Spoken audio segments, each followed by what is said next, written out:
Good morning mga ina! Tara samahan nyo akong gumawa ng chicken pancake para sa aming breakfast. So Sabado ngayon, pahinga muna sa kanin sa almusal. Lagi na lang kasing kanin almusal ng mga chikiting ko kaya naglalakihan kami. Ayan yung final result ng nagawa ko. At ito po siya, papakita ko kung paano ha.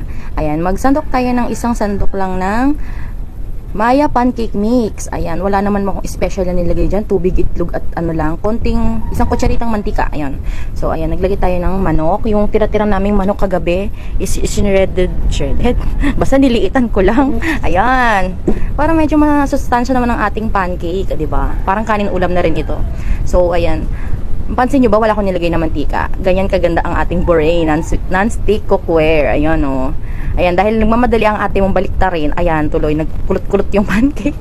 Pero tignan nyo, walang naiwan doon, diba? Ganun siya kaganda, non-stick legit, diba?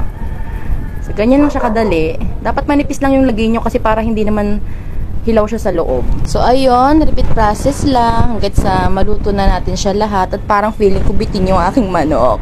Okay lang yan. So, thanks for watching!